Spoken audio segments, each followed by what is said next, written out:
Past matter करता है या फिर नहीं करता? बिल्कुल करता है। कोई इंसान है वो ऑलरेडी रिलेशनशिप में है लेकिन उसको दूसरे से प्यार हो जाता है जबकि वो ऑलरेडी रिलेशनशिप में है, किसी और से प्यार हो गया, तो वो चीटिंग कहलाएगी या फिर दिल का कंफ्यूजन? अब बहुत ज़्यादा एक ये परसेंटेज है, like 42% of the Indian females think that you can love more than one person at a time. तेरी गली में आता सनम।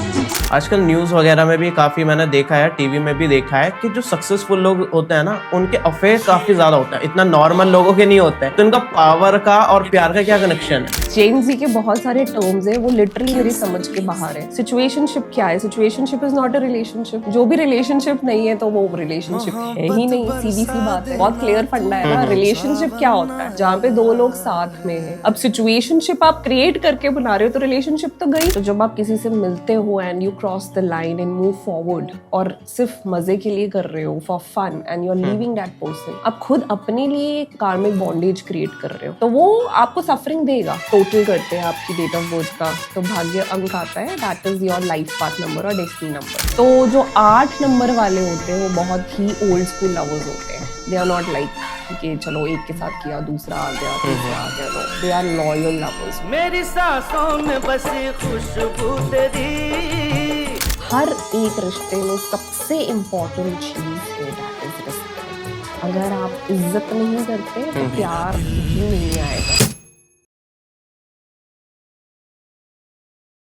पहले जमाने का प्यार काफी ज्यादा सिंपल था लेकिन आज की डेट में जिसको मिलता है उसको दूसरा चाहिए और जिसको दूसरा मिल गया उसको पहला चाहिए और जिसको सब कुछ मिल गया उसको कुछ नहीं चाहिए। तो इन्हीं सब कंफ्यूजन को दूर करने के लिए आज हमारे साथ है डॉक्टर आंचल राणा अग्रवाल जी। तो मैम, आज के इस मजेदार पॉडकास्ट में आकर आपको कैसा लग रहा है?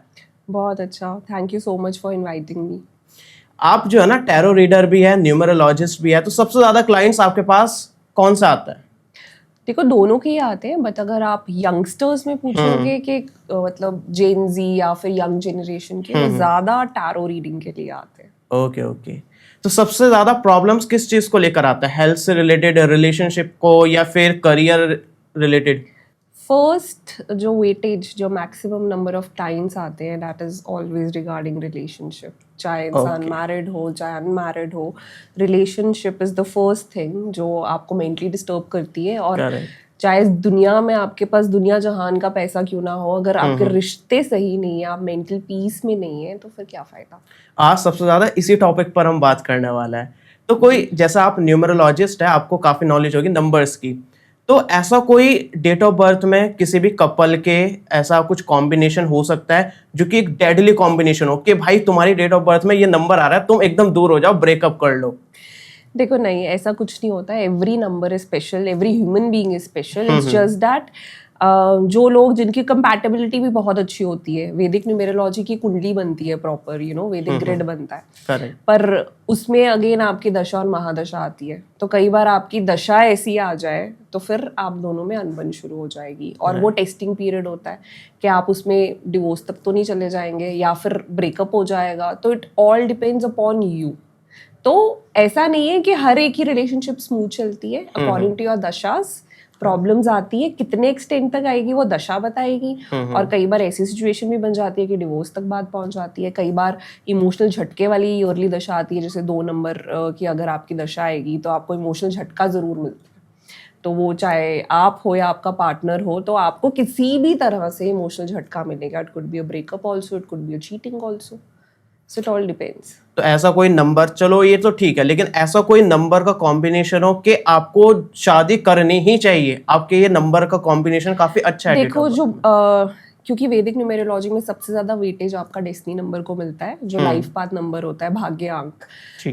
जब आप टोटल करते हैं आपकी डेट ऑफ बर्थ का तो भाग्य अंक आता है, that is your life path number और डेस्टिनी नंबर। तो जो 8 नंबर वाले होते हैं वो बहुत ही ओल्ड स्कूल लवर्स होते हैं। दे आर नॉट लाइक कि चलो एक के साथ किया दूसरा आ गया तीसरा आ गया। No, they are loyal lovers. उनको लिटरली कमिटमेंट चाहिए होती है रिलेशनशिप में, so they are very good lovers. अगर डेस्टिनी 3 वाले लोग हैं उनके लिए फैमिली बहुत इंपॉर्टेंट होती है, तो चाहे कुछ भी हो जाए वो एंड तक कोशिश करते हैं कि रिश्ता बचा रहे, वो कभी तोड़ने पे नहीं जाएंगे।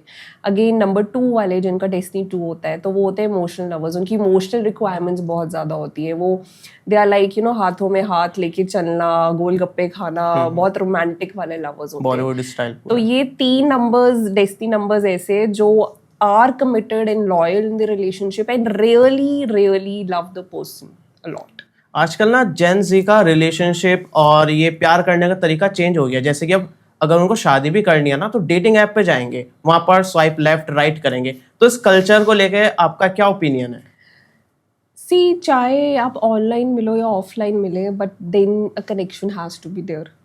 तो अगर सिर्फ टाइम पास के लिए कर रहे हो तो आप क्या कर रहे हो? इन दी एंड आपकी सोल कनेक्ट होगी, आप एक कार्मिक एक्शन कर रहे हो। तो जब आप किसी से मिलते हो and you cross the line and move forward, और सिर्फ मजे के लिए कर रहे हो for fun and you are leaving that person, आप खुद अपने लिए कार्मिक बॉन्डेज क्रिएट कर रहे हो, तो वो आपको सफरिंग देगा। अगर आप डेलिबरेटली किसी को हर्ट कर रहे हो, जस्ट इमेजिन आपने किसी के साथ आपने रिलेशनशिप में गए और आपने उसको छोड़ दिया बिना कुछ कहे, you are just walking away.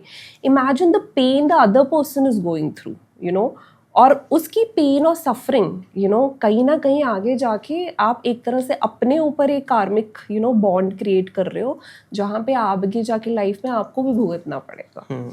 So you always have a choice. तो जब भी आप रिलेशनशिप में जाएं, don't let it be for fun, क्योंकि in the end you two souls are connecting. आप ऐसे ही नहीं भगवान ने आपको पृथ्वी पे भेजा, सबका एक पर्पस होता है लाइफ में। Every soul also has a purpose to you, but if you are deliberately doing this just for fun, that is not done. आजकल सिचुएशनशिप काफी ज्यादा पॉपुलर हो रहा है। अब मैं तो ऐसा सिचुएशनशिप में रहा नहीं हूँ, ना ही मेरा कोई ऐसा दोस्त था जो सिचुएशनशिप में रहा हो। तो मैं आपसे जानना चाहता हूँ सिचुएशनशिप क्या होता है और किस किस तरह के रिलेशनशिप्स आजकल चल रही है, और आपका क्या ओपिनियन? जेन जी के बहुत सारे टर्म्स हैं, वो लिटरली मेरी समझ के बाहर है।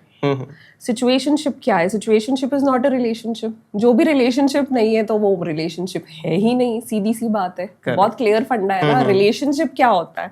जहाँ पे 2 लोग साथ में हैं। अब सिचुएशनशिप आप क्रिएट करके बना रहे हो तो रिलेशनशिप तो गई। तो is it a relationship? No. तो why are you looking forward? आप एक सिचुएशन में फंसे हुए हो जहाँ आप राइट हो या ना लेफ्ट हो, पेंडुलम की तरह आप बस स्विंग कर रहे हो। तो what is the point on being in that relationship? जब भी कोई रिलेशनशिप होती है, उसने आपको, आप ये देखो वो आपको क्या दे रही है। Are you feeling safe? Are you feeling protected? Are you at your mental peace? If yes, be in it. If no, it's better कि उसे ख़त्म किया जाए इन गुड मैच्योर ग्राउंड्स। बात करो, अगर कोई प्रॉब्लम्स है वो सॉल्व कर सकते हो आप बैठ के, उसका रास्ता हमेशा निकल सकता है। If the person really values you your time and loves you, वो समझेगा आपकी बात को। लेकिन अगर अवॉइडेंट पार्टनर है, हमेशा अवॉइड करता रहेगा, बचता रहेगा, नहीं मुझे बात ही नहीं करनी, उठ के चले जाना है, मैं तो ऐसा ही हूँ या मैं तो ऐसी ही हूँ, मैं तो ऐसी रहूँगी, the person is not meant for you then. तो आप ही गिव इन करते रहोगे, आप ही वर्क करते रहोगे रिलेशनशिप में। एंड में क्या होएगा? रिलेशनशिप तो 2 लोगों से बनती है ना। आप ही अगर पानी देते रहोगे वो पौधा उगेगा? नहीं उगेगा। So there is no point. दोनों तरफ से गिव एंड टेक होना चाहिए। आप अकेले ही उगोगे, फिर साथ वाला नहीं उगेगा। So that is the thing. आजकल जो रिलेशनशिप्स और ये प्यार वगैरह मैं देख रहा हूँ ना, उसमें ऐसा लग रहा है कि कुछ लोग तो जो है ना अटेंशन के लिए, जैसे कि मैंने देखा काफी सारी लड़कियां स्टोरीज देखती है किसी की कपल वाली कि काश मेरा भी कोई बंदा होता, मुझे सरप्राइजेस देता। तो इस तरह के अटेंशन के लिए। और कुछ लड़के मैंने ऐसे देखा है सिर्फ यूज करने के लिए रिलेशनशिप में आते हैं। तो आजकल ये जो सिचुएशन चल रही है, आपका क्या ओपिनियन है और आप ऑडियंस के साथ क्या शेयर करना चाहते हैं इसको लेके? देखो, अगर आप सोल कॉन्ट्रैक्ट्स को समझते हैं तो जब आप किसी के साथ फिजिकली इंटीमेट होते हो ना, तो it takes around 7 years to get that person out of your system in actual. आप शायद ब्रेकअप कर लो, भूल जाओ, लेकिन आपका नर्वस सिस्टम उसको याद जरूर रखता है। तो और अगर बहुत बुरा ब्रेकअप हुआ है या फिर पर्सन भाग ही गया है और आपको आज तक समझ नहीं आई क्या हुआ है, तो वो एक ट्रॉमा हमेशा आपके मन में रहता है। So just for the heck of sake of relationship, that is not a relationship. Attention seek करनी है तो आप ढंग के काम करो ना. Just for a relationship you are going you know किसी के साथ भी, that's not done. In the end आप क्या कर रहे हो, अपने लिए ट्रॉमा क्रिएट कर रहे हो. भाई ट्रॉमा आओ और मुझे दे, क्योंकि it's not something you are doing for fun. तो अगर आप रियली जाना चाहते हो रिलेशनशिप में, एक्सप्लोर करना चाहते हो उस इंसान को, समझना चाहते हो, then go ahead. Just for the sake and tension it means you have some problem. हो सकता है आपको एंजाइटी की प्रॉब्लम हो, तो you have to work on yourself. In the end जो रियल लव है वो आपके अंदर ही है, वो बाहर नहीं है. Self love is the most important thing. अगर आप पहले खुद से प्यार करना सीखोगे तभी आप दूसरे से प्यार कर सकते हो और उससे उम्मीद भी रख सकते हो. तो यहाँ पे सेल्फ लव की इतनी कमी है आज की जनरेशन में. शायद maybe you know people are working these days. बच्चे को इमोशनल सपोर्ट बहुत ज़रूरी होता है, उनके पास कोई बात करने को नहीं होता. That is what I come across through my readers, specially teenager से लेके बड़े तक. सबसे ज़्यादा प्रॉब्लम ये है कि उनके पास कोई बात करने को नहीं है. They are not close to their siblings, they are not close to their mother और फादर. तो मदर वर्किंग होगी तो आई वुड से कि पेरेंट्स को भी थोड़ा समय निकालना चाहिए, चाहे संडे क्यों ना हो, create that emotional bond with your child. क्योंकि उनके पास जब कोई नहीं होता तभी वो हमारे पास आते हैं कि हम ऐसी चीज़ें किससे बोलें. उनके पास कोई बात करने को ही नहीं है, और फॉर दैट अटेंशन वो मल्टीपल रिलेशनशिप में जाते हैं. और वो यूजुअली टॉक्सिक भी होती है क्योंकि उनको समझ नहीं आता कि इंसान कैसा है. तो एक emotional you know maturity important है. और मैच्योरिटी कैसे आएगी, जब आप वैल्यूज़ इंस्टिल करोगे कि बेटा ये सही नहीं है, इमोशनली अगर आपको कोई ऐसे ट्रीट कर रहा है तो ये सही नहीं है. बात करना बहुत ज़रूरी है. कोई एल्डर सिबलिंग है उसके साथ बॉन्ड क्रिएट करना भी बहुत ज़रूरी है.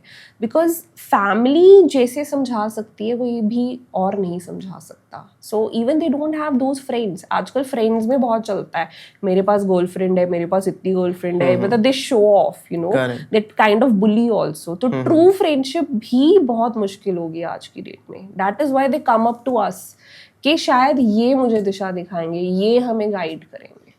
मेरे हिसाब से तो 2 टाइम जो है ना अपने फैमिली के साथ खाना खा रहे हो ना, वो काफी अच्छी चीज होती है. बात करो आपस में, अपना दिन शेयर करो. इसके अलावा अटेंशन लेने के लिए और भी काफी सारे तरीके होते हैं. आप अपने करियर में कुछ कर सकते हो बड़ा सा, तो एक इंसान नहीं, 2 इंसान नहीं, बहुत सारे लोग आपको अप्रिशिएट करेंगे. देखो दुनिया ही सर्वाइवल ऑफ द फिटेस्ट पे चलती है. यू नो आप शार्क को देखेंगे तो शार्क के जो बच्चे हैं ना, जब वो प्रेग्नेंट होती है तो उसके जो बच्चे होते हैं पेट में ही लड़ने लग पड़ते हैं, और जो जीतता है यानी जो सरवाइव करता है वही पैदा होता है. सो ये पूरी दुनिया की रीत है. So if you are working hard, focus on your goals, अपने आप दुनिया आपके पीछे आएगी. तो अपने गोल्स को चेस करो, डोंट चेस पीपल. जो आपको वैल्यू करता है ना वो अपने आप ही स्टे करेगा. You know, if the person really values your presence, you know, really the person also feels safe and comfortable with you, the person will stay. वो पर्सन ये नहीं दिखाएगा मैं तो भाई ऐसे ही हूँ, I am like this, you know you have to take me like this. वो तुम्हें और तुम्हें समझेगा, तुम्हारी बातों को वैल्यू करेगा और वो स्टे करेगा. And relationship is always meant to bring out the best in you, not the worst in you. A relationship should never break you, never break on your self-esteem, you know. I've seen people, मतलब सभी करते हैं, सबका एक phase आता है, you know, जब एक रिश्ता टूटता है तो वो डोरमैट तक बन जाते हैं.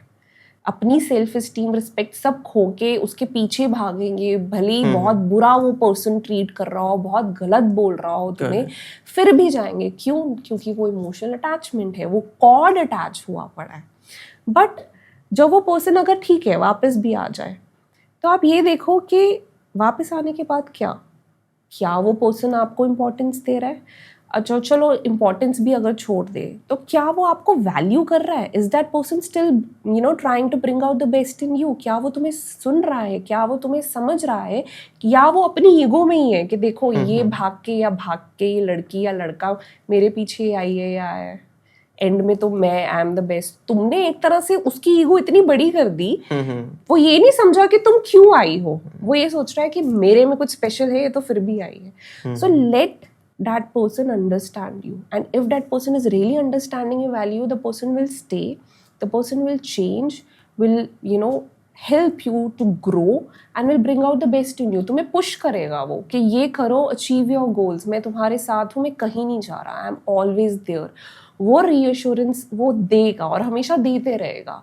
और तुम्हें जब वो रीअश्योरेंस, स्पेशली फीमेल्स को वो रीअश्योरेंस जब मिल जाती है ना कि ये कहीं नहीं जा रहा, ये है हमेशा मेरे साथ, they do anything in their life, they reach their top and they always there और वो आपको भी पूरा पुश करेंगी। That is how a relationship is. It's not like कि तुम अपनी चलाती हो रिश्ते में या मैं अपना चलाता हूँ। No, there are very few things in a relationship which needs to be worked। आज की जनरेशन मैंने देखा है कॉल ही नहीं करेगी, मैसेजिंग करेंगे, टेक्सटिंग करेंगे, चैट जीपीटी के साथ रिलेशनशिप बनाई हुई है क्योंकि उनको वो इमोशनल रिक्वायरमेंट उनकी पूरी नहीं हो रही है पार्टनर के साथ, जिसके साथ भी वो रिलेशनशिप में, तो उसको पूरी करने के लिए वो चैट जीपीटी से हेल्प ले रहे हैं। So imagine that how much they need an emotional support.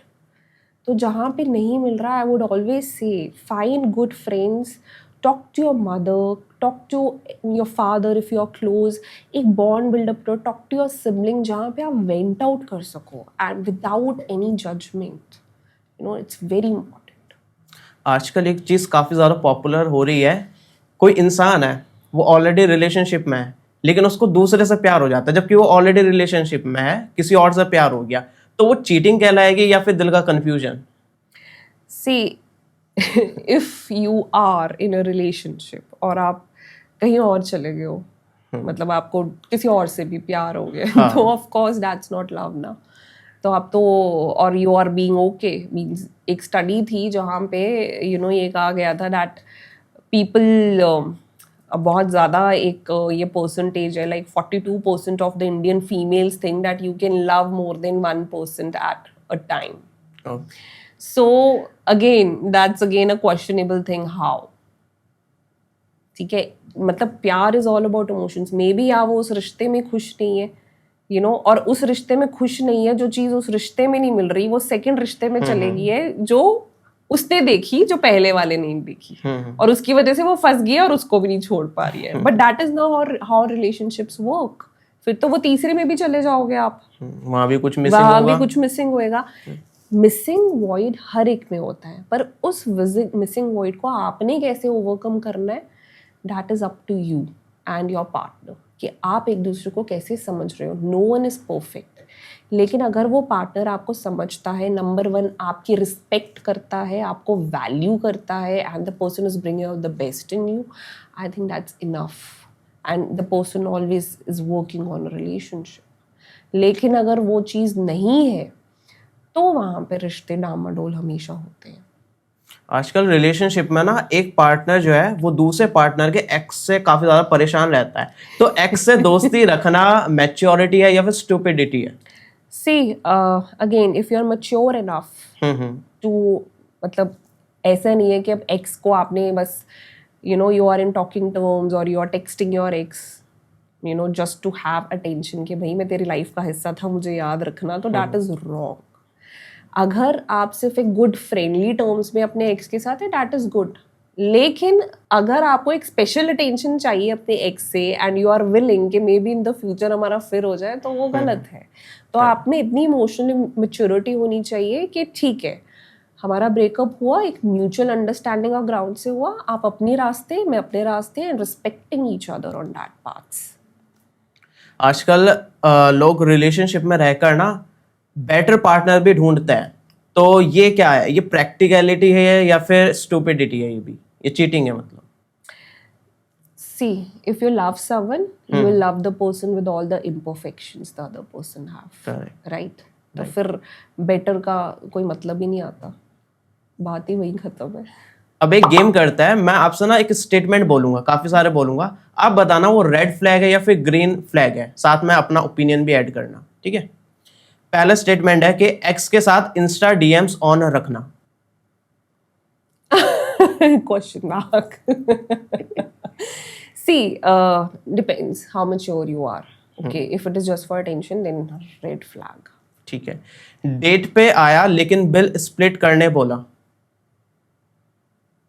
It's okay. It's a green flag also. I won't say it's a red flag. कई लोग होते हैं। फोन हमेशा छुपा कर रखना। Red flag. ओके। पार्टनर अपनी फैमिली से मिलवाने से डरता है। Red. ओके। रोज एक ही बात पे आर्ग्यू करना फिर भी ब्रेकअप ना करना। रेड। ओके। मैं बिजी हूं ये बोलकर रोज बहाने बनाना। Red, definitely red.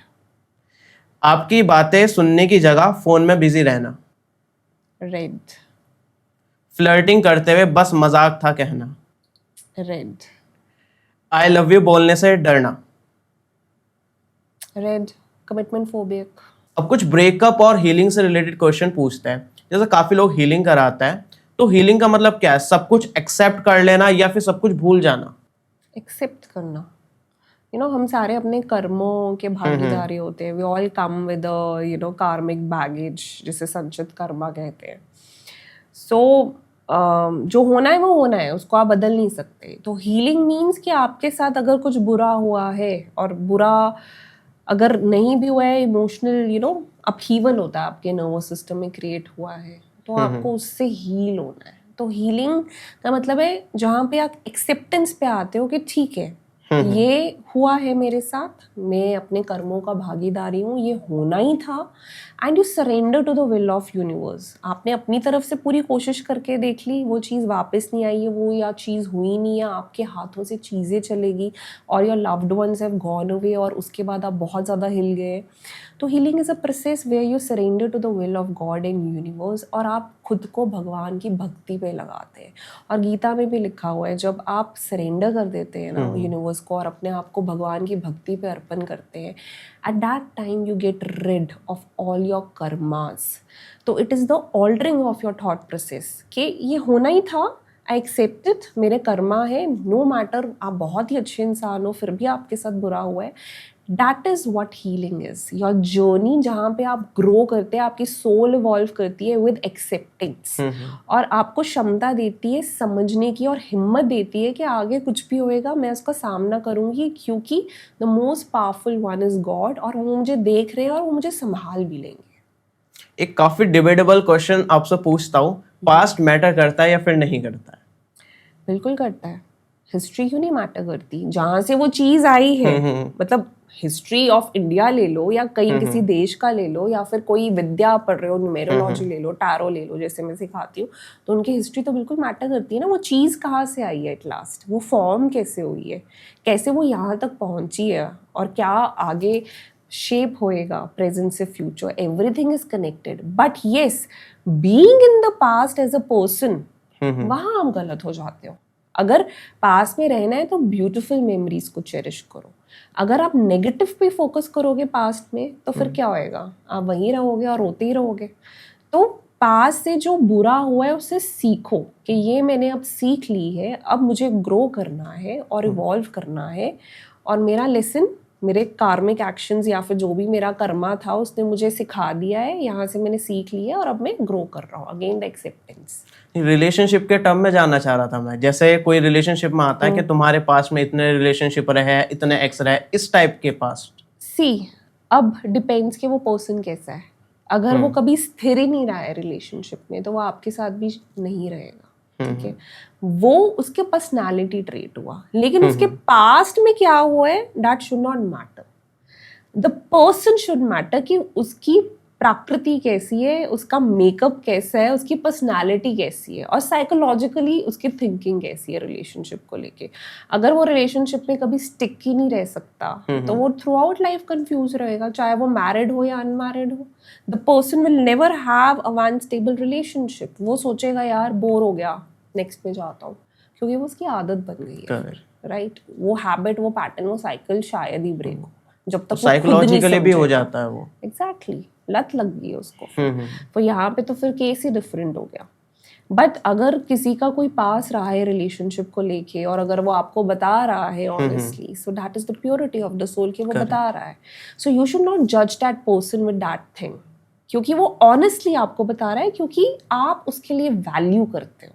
You know, that is why the person is opening up to you. So rather than judging, exactly, क्योंकि नहीं, वरना क्यों कोई आपको पास बताएगा? वो तो हाइड ही करके रख सकता था ना। कई लोग हाइड भी करके रख सकते हैं, but that's their choice. But अगर वो लिटरली बता रहा है, अपने आप को ओपन अप कर रहा है, अपने वूंड्स को, जख्मों को खोल रहा है, तो वो आपको कितना वैल्यू करता है और आप पे कितना भरोसा भी करता है, and the person also wants you. So value that thing rather than judging that person कि इसके पास में तो ऐसा हुआ था, मुझे तो अब पता चला. So no, rather than judging, value.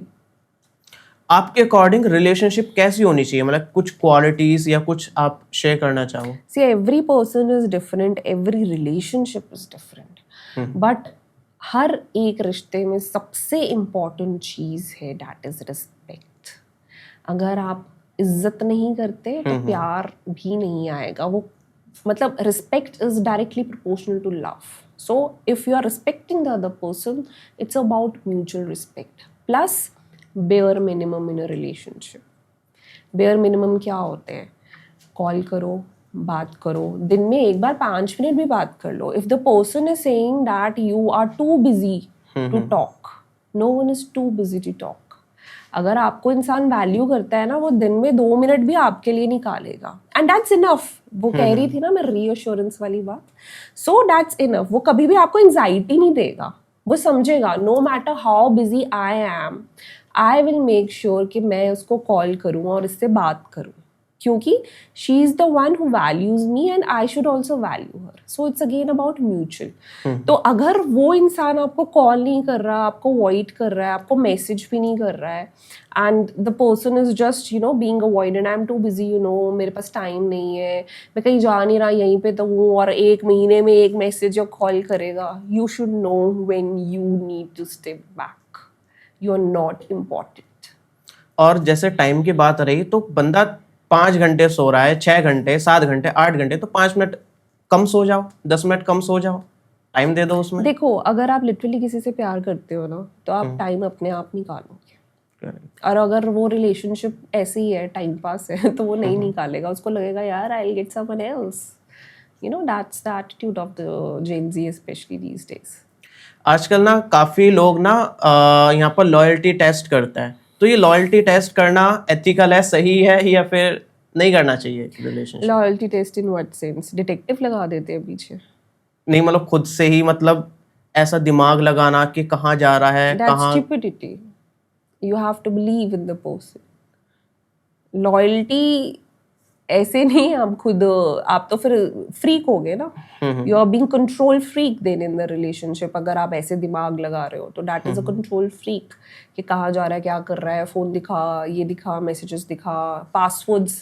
आजकल क्या, बहुत पहले से इनफैक्ट होता है, मेरे टाइम से ऐसा होता है कि जहाँ पे दोनों हस्बैंड वाइफ या फिर बॉयफ्रेंड गर्लफ्रेंड्स को पासवर्ड्स एक दूसरे के चाहिए. रिलेशनशिप में पासवर्ड चाहिए और फिर वो चेक करते रहेंगे. What is this? I've never asked the password from my spouse ever. So if you really, you have to respect their space, वो उनकी स्पेस है, वो उनकी स्पेस है, और आप आगे वर्क करो. ठीक है. और एज ए सेड, अगर रिस्पेक्ट होगी ना, अपने आप रिश्ता चलेगा. रिस्पेक्ट नहीं होगी, आप बुली करोगे और बेयर मिनिमम नीड्स भी नहीं पार्टनर को दोगे, तो वो तो बेचारा एंजाइटी में ही रहेगा और वो सफर ही करेगा. अब मैं काफी सारे ना डेस्टिनी नंबर आपसे पूछने वाला हूँ, तो आप एक एक करके बताना ये रिलेशनशिप में कैसे होता है. नंबर 1 कैसे होता है रिलेशनशिप में? सी लाइफ पाथ जिनका नंबर 1 होता है, या डेस्टिनी नंबर जिनका 1 होता है, so these people they are very warm in their relationship. ठीक है. अटेंशन सीकर्स भी होते हैं, और प्रोवाइडरशिप, उनको प्रोवाइडरशिप बनना ज़्यादा अच्छा लगता है. तो सिक्योरिटी इनको बहुत पसंद होती है रिलेशनशिप में. बट एक प्रॉब्लम होती है, थोड़े ईगोइस्टिक होते हैं, तो वहाँ पे ना इनको गुस्सा आ जाता है, कंट्रोलिंग हो जाते हैं, तो वो चीज़ इनकी थोड़ी गलत होती है. और अगर किसी के पास मल्टीपल नंबर 1 है ना डेट ऑफ बर्थ में, अलॉन्ग विद डेस्टिनी 1 ऑल्सो, तो ये इनसिक्योर होते हैं रिलेशनशिप में, हमेशा अपने पार्टनर को लेके इनसिक्योर रहेंगे. और second number 2 number life path जिनका नंबर 2 होता है, they are like romantic people.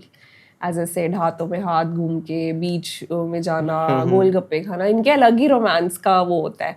और इनकी ना इमोशनल रिक्वायरमेंट्स और नीड्स बहुत ज़्यादा होती है. मतलब they actually need someone as a partner जो उनकी इमोशनल रिक्वायरमेंट को समझे, क्योंकि ये बिल्कुल इमोशंस पे चलते हैं. 2 इज रूल्ड बाय मून.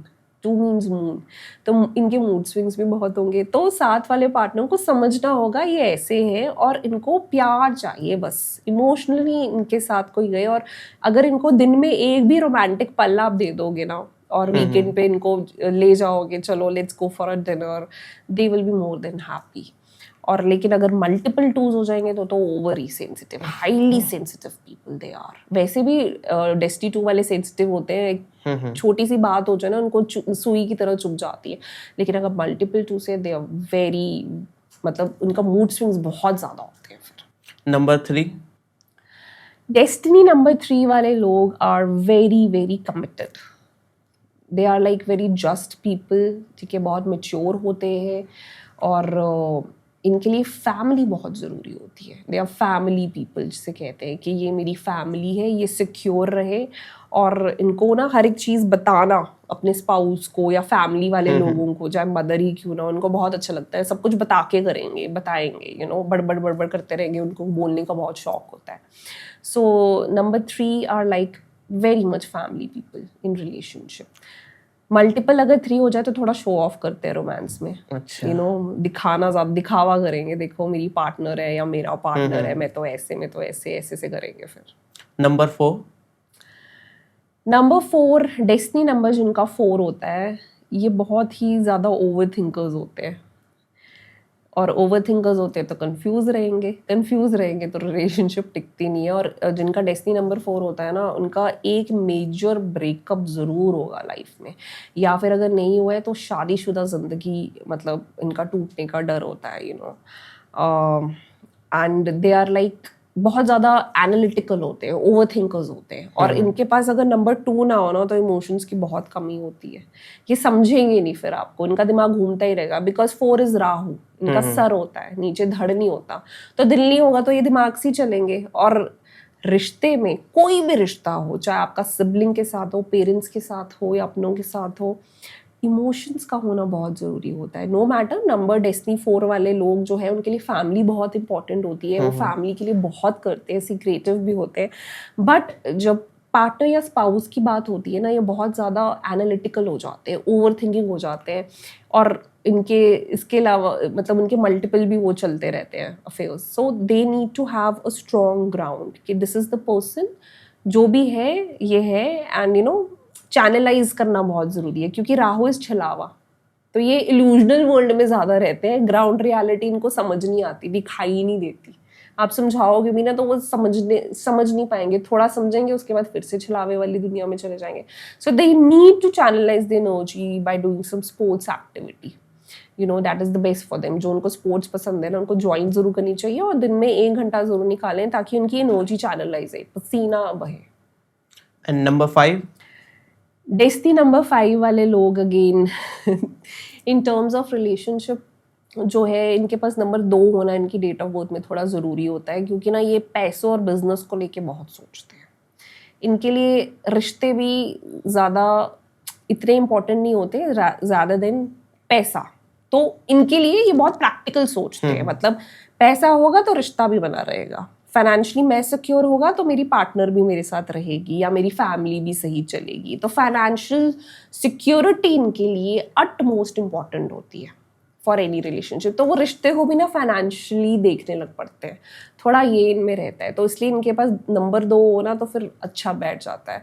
और थोड़ा ये मैनिपुलेटिव होते हैं, बातों को ना घुमा देते हैं, आपको पकड़े नहीं जाएंगे। बिकॉज 5 इज मर्करी, बुध, और बुध कौन था? राजकुमार था। और राजकुमार क्या होते हैं? बच्चे होते हैं।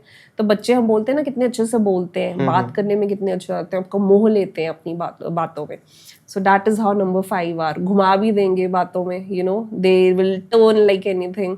तो that is how number 5 people are. मेरा 14th नवंबर है, तो 14 में ये 1 + 4 5 मेरे पे वो अप्लाई आपका होता है? बेसिक नंबर है वो, अच्छा, ठीक है। वो आपकी इंट्रिंसिक क्वालिटी हुई, वो आपकी बर्थ डेट है, नॉट योर डेस्टिनी नंबर। अच्छा। तो आप खुद कैसे हैं, आप अपने बारे में क्या सोचते हैं, और आपकी पर्सनालिटी खुद की कैसी है, वो आपकी 5 नंबर की पर्सनालिटी है। अच्छा अच्छा। एंड नंबर 6, डेस्टिनी जिनका नंबर 6 है, by destiny again I am saying it means the total of your date of birth, जो भाग्य आपका अंक है। Okay okay. तो नंबर 6 वाले लोग ना फैमिली ओरिएंटेड पीपल होते हैं। इनके लिए अगेन फैमिली बहुत ही इंपॉर्टेंट होती है, but they are drawn towards parties in opposite gender a lot. तो इनके अगेन मल्टीपल अफेयर्स रहते हैं। लेकिन जब इनकी शादी हो जाती है, जब फैमिली, तो इनके लिए फैमिली बहुत मैटर करती है कि एक स्टेबल जिंदगी हो, सब कुछ हो। और शुक्र देता भी इनको बहुत ज़्यादा है। बट ओनली थिंग इज कि उसके बाद भी थोड़े आकर्षित रहते हैं अपोजिट जेंडर की तरफ, तो उनको भी अपनी एनर्जीज चैनलाइज करनी चाहिए, otherwise they are very very family oriented people.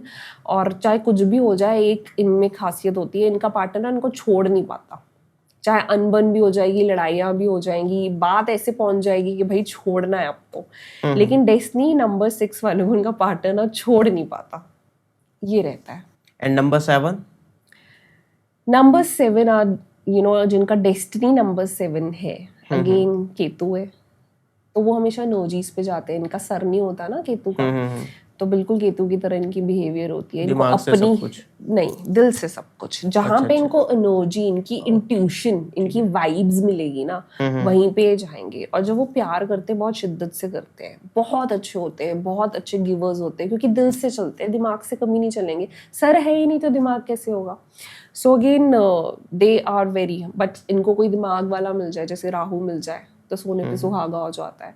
Rahu वालों के साथ इनकी बनती है, चाहे उनका पेरेंट्स हो, चाहे सिबलिंग हो, चाहे पार्टनर हो।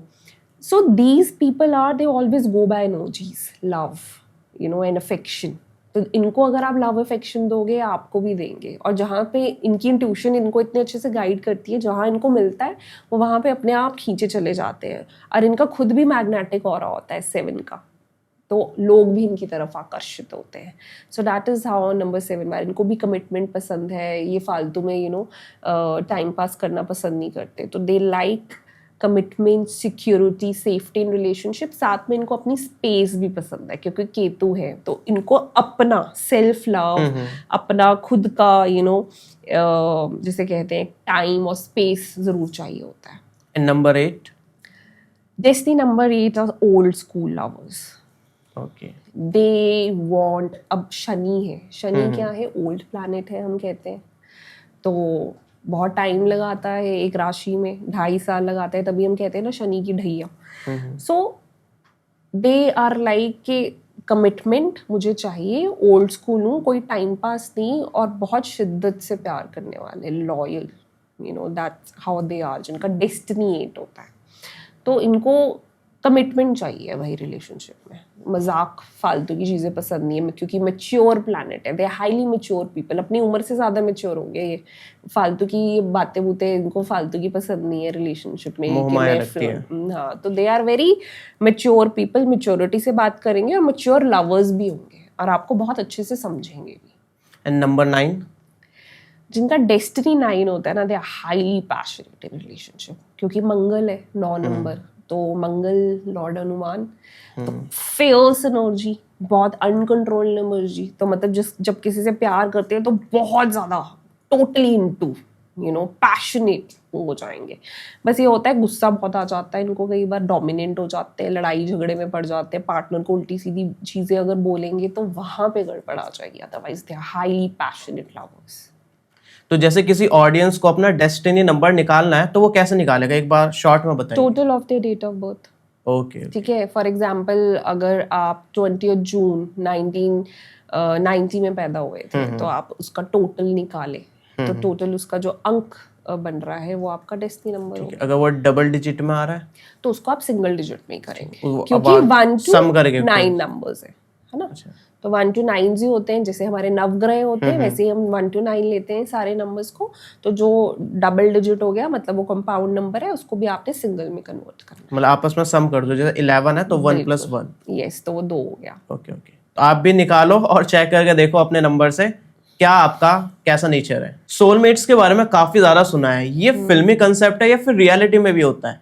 बिल्कुल रियलिटी में होता है। आपके जरूरी नहीं है एक ही सोलमेट हो, आपके मल्टीपल सोलमेट्स आते हैं लाइफ में जो आपको कुछ सिखाते हैं, और किस सोलमेट से आपकी शादी होगी it is pre decided by him himself, क्योंकि उस सोल ने आपको इस लाइफ टाइम की जर्नी में कुछ सिखाना है, सीख देनी है।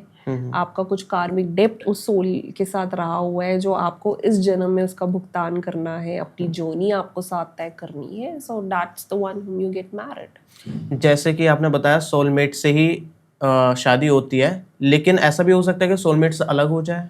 बिल्कुल, मैं वही तो कह रही हूँ ना, क्योंकि आपकी जर्नी उन्होंने चूज की हुई है, तो डिवोर्स होना उस सोल के साथ, या वो सोल आपको पीड़ा दे रही है या आप उसको दे रहे हो, इट इज प्री डिसाइडेड, ये आपके हाथ में नहीं है। वो जर्नी सोल्स पहले ही तय करके आई होती है इस लाइफ टाइम में। तो it's not that you have one soulmate, you have many soulmates. अब कितनों से और किससे आपने मिलना है वो सब भगवान के हाथ में होता है। सोलमेट टॉक्सिक भी हो सकता है या फिर प्यारे ही होते हैं सब?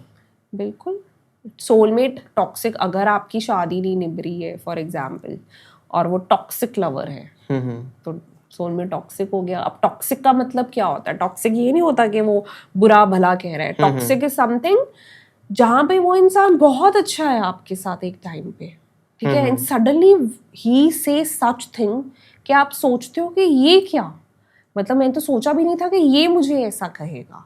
सो वहां पे उस स्टेट पे आप ना उस इंसान को छोड़ पा रहे हो ना उसके साथ पीसफुली रह पा रहे हो। That is what a toxic relationship is.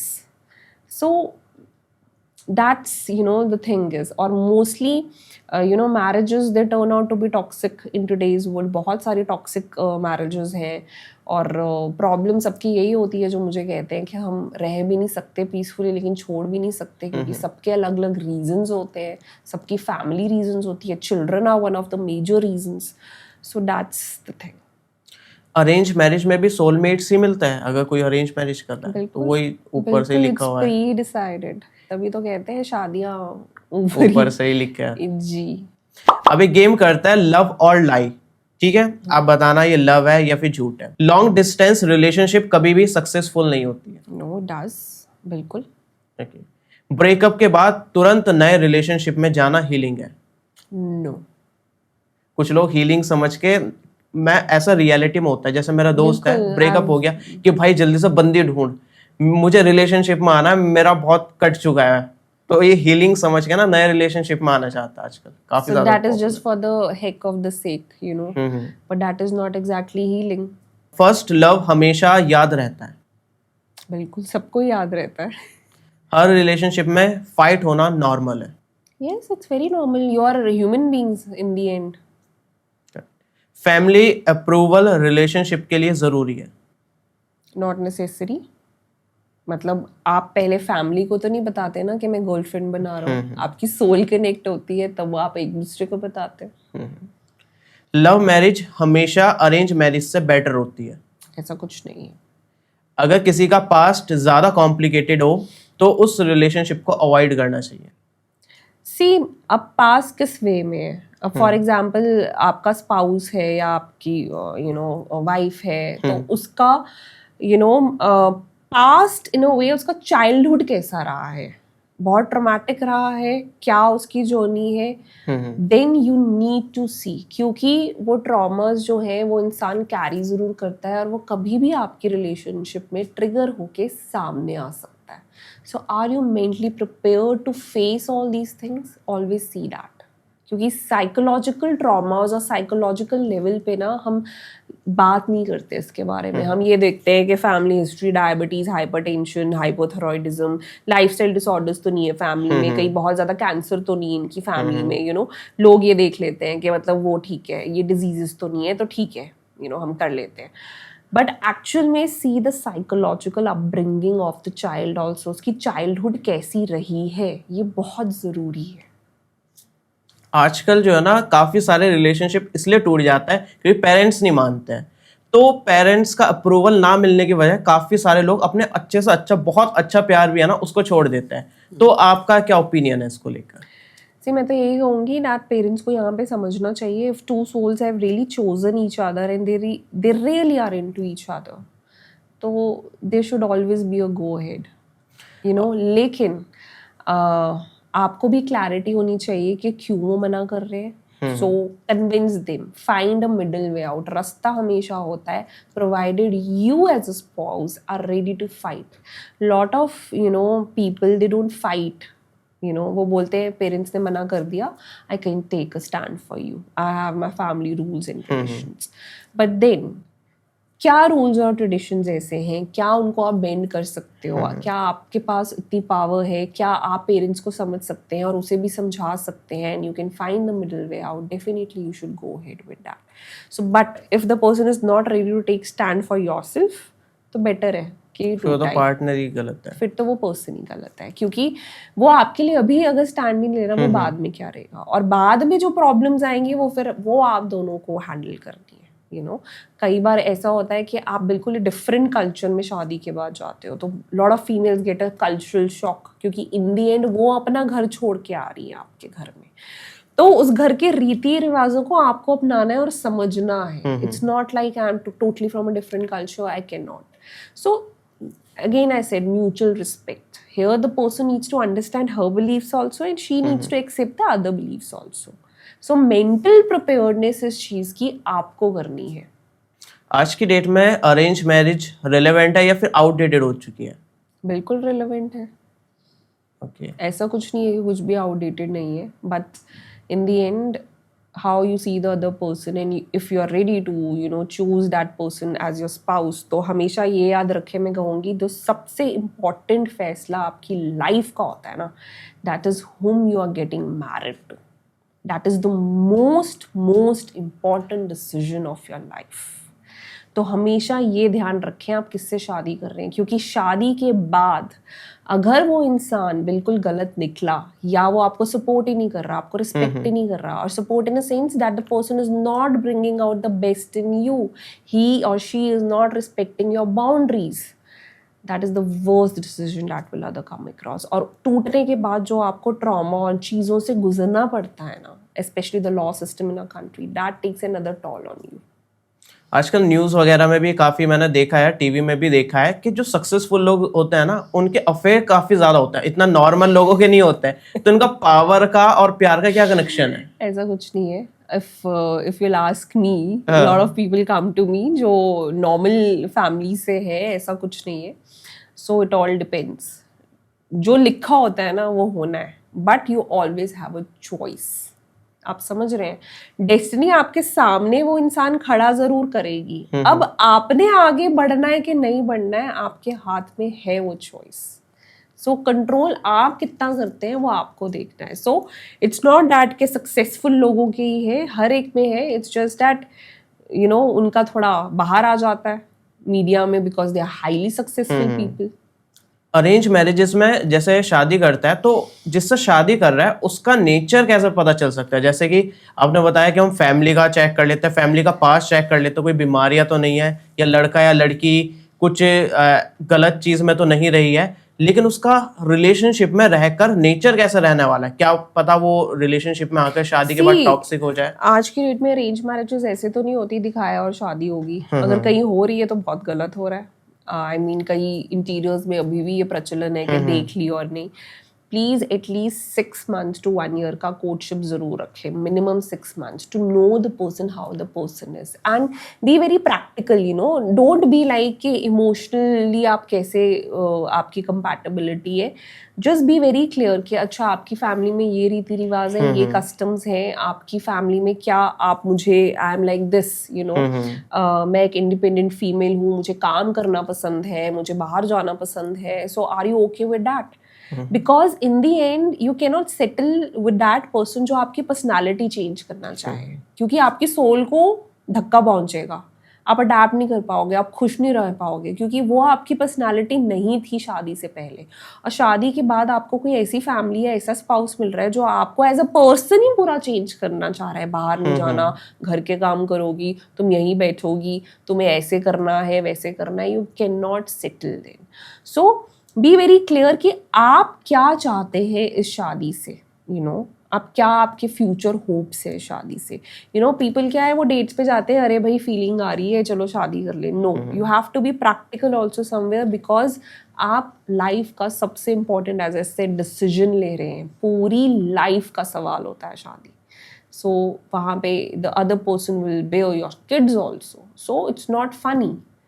It's your whole, karmic cycle, and you will be creating a family and living there. So what is your place as a person when you are entering that family is very important to be cleared out. शादी करते time अपना तो पूरा future जो है ना उसी पर डिपेंड होता है, लेकिन आगे जो बच्चे होने वाले हैं, आगे पूरी जनरेशन, सब कुछ उस पर शादी पे डिपेंड करता है। आपके ऊपर है, क्योंकि बच्चे किसको देखेंगे, they look up to their parents. उनकी बॉन्डिंग कैसी है, सामने वो कैसे एक दूसरे को ट्रीट कर रहे हैं, are they giving respect to each other, the child will see, the child will imbibe, और वो भी वही सीख के बड़ा होएगा। अगर उसको नहीं मिली है तो मे बी वो दे, या बिल्कुल अपोजिट हो जाए, वो बिल्कुल ना दे अपने स्पाउस को। सो हेयर उन चीज़ को कल्टिवेट करना आपके हाथ में है, और always talk to your children, take out some time जहाँ पे इमोशनली आप अपने बच्चे को समझें, वो बहुत ज़रूरी है। एक क्वेश्चन है, काफी अजीब सा है लेकिन कंफ्यूजिंग सा भी है। अगर कोई शादी होने वाली है, ठीक है, उसमें से एक पार्टनर का जो है ना पास्ट में 5, 7, 10 रिलेशनशिप रह चुके हैं, हाई बॉडी काउंट भी है उसका, लेकिन दूसरे पार्टनर का जो है ना 0 बॉडी काउंट है, वो रिलेशनशिप में रहा ही नहीं, तो उसके लिए ये रिलेशनशिप कैसी रहेगी? मतलब शादी जब होगी तो उसको करनी चाहिए या फिर अवॉइड करनी चाहिए? It depends upon the person. अगर मेरे पास कोई ऐसा है, या फिर सपोज मेरे हस्बैंड ऐसे होते या मेरा स्पाउस ऐसे होता, तो मैं देखती, समझती, मेरी वाइब्स है, if the person is opening up to me कि मेरे बहुत रहे हैं but now I am choosing to get settled with you, तो डेफिनेटली ये seen something in me, plus मुझे लग रहा है he is the right one for me, तो मैं सोचूंगी। लेकिन as I said, love is blind, you go blind in love, अगर लव मैरिज है। तो अगर आपके पास अरेंज मैरिज का है तो प्रैक्टिकल होके भी चलो, see the psychological makeup, see if the person is respecting you, क्या वो मुझे रिस्पेक्ट दे रहा है, क्या मैं उसके साथ सेफ फील कर रही हूँ, is this person bringing out the best in me, is everything good in the family history as well, then why not, I will go ahead. So that is how things would be. अगर वो arrange marriage में हो रहा है तो फिर तो वो तो कुछ भी नहीं बताएगा उस सिचुएशन ना बताएं, but same thing, be practical, find out the family history, find out, B very clear कि अगर आप दिल से इस रिश्ते में आना चाह रहे हैं, then go ahead. If she love someone और फोर्सिबली पेरेंट्स करा रहे हैं, दैट्स नॉट डन अगेन, तो she is not ready, her soul is not ready for this journey. आधे से ज्यादा अरेंज मैरिजेस में यही होता है, फोर्सफुली होता है और बाद में वो टूट जाती है। तो अगर आप लव मैरिजेस में देखोगे तो वो सहमति से हो रही हैं तो बाद में टूट रही हैं। So where is the problem? हमें प्रॉब्लम देखनी है कहाँ है। सो अगर आप रिसर्च को बोलोगे तो number 1 is the joint scenario system in India, ठीक है। फिर अगर आप अकेले रह रहे हो, न्यूक्लियरी या वैसे भी रह रहे हो, तो अगेन रिस्पेक्ट आ जाती है। और जॉइंट फैमिली सिनारियो में स्पाउस आपके लिए कितना स्टैंड ले रहा है, कितना वो फैमिली आपको अप्रिशिएट कर रही है, समझ रही है, ठीक है। उसके बाद आता है betrayal and cheating, and then comes your finances which are the reasons for the divorce. Financial equity proper नहीं है, फाइनेंसेस के पीछे लड़ते हैं, या फिर फाइनेंशियल सिक्योरिटी नहीं है। सो ये सारी चीज़ें इंपॉर्टेंट होती है रिश्ते में। एंड इमोशनल लेवल पे आप कितना कनेक्ट कर रहे हो, कितना समझ रहे होगे। क्या एक रिलेशनशिप में सब कुछ शेयर करना जरूरी होता है? No, there is no, you, as I said, it's very important to give space to your spouse. उनका एक अपनी स्पेस है, आपकी एक अपनी स्पेस है, उसे वैल्यू करो, उसे रिस्पेक्ट करो। Relationship doesn't mean you have to tell everything to the other person. Relationship means that you need to respect and value and bring out the best in that person, and that's it. And you feel secure and comfortable with that person. So it doesn't mean कि मुझे अपना सारा कुछ उसको बताना है A to Z. Some things are mine. They are very impersonal, you know. Thank you, आपने काफ़ी सारी बातें करी है और आप टाइम निकाल कर आए हो हमारे साथ। तो मैं चाहता हूँ कि हमने जैसे आज लव के बारे में बात करी, रिलेशनशिप के बारे में बात करी और मैरिजेस के बारे में बात करी, तो आज की जो ऑडियंस है उनके साथ कुछ आप मैसेज शेयर करना चाहो, जो यंग ऑडियंस है और जो पेरेंट्स हैं, दोनों के लिए। See, for young audience, I'll just say that focus on your goals, okay, whatever you want in life and your career, and never, you know, fall into the relationship just for the sake of it. कि मुझे attention चाहिए, मुझे प्यार चाहिए। Self love is the first thing. So self love आप कैसे सीखते हो? Go for yoga. That is the best thing which will teach you self love, and you will connect to the soul. You know, your soul will be connected to the divine on its own, because in the end we all are made up of 5 elements. Then to the parents, I'll always say, no matter how busy you are, take out, you know, some time for your kids where you emotionally connect to them, where you emotionally talk to them. Problem with all the parents, all of us in fact, is that we are very impatient today. You know, we have our own schedules और हम में patience नहीं रहा है, you no. तो हम इतने impatient हो गए हैं कि हम अपने बच्चों को ही नहीं, यू नो, सुन रहे हैं। बहुत ऐसे केसेस आते हैं। So you need to take out some time, क्या कि उनके अंदर क्या चल रहा है emotionally, you know, because they need you emotionally. उनके पास कोई बात करने को नहीं है, उनको किसी चीज़ की समझ नहीं है, तो उनको कोई चाहिए जहाँ पे वो खुल के वेंट आउट करें, rather than being judgmental. So take out time to listen to them. Be a good listener rather than, you know, being judgmental or, you know, always telling them, because they need someone to listen. Thank you. और आपको भी thank you, आपने पूरे episode को last तक देखा। तो आजकल ये जो सिचुएशन आपको चल रही कि जस्ट फॉर, मैं समझी नहीं सवाल। और इसके अलावा मैं क्या बोल रहा हूँ,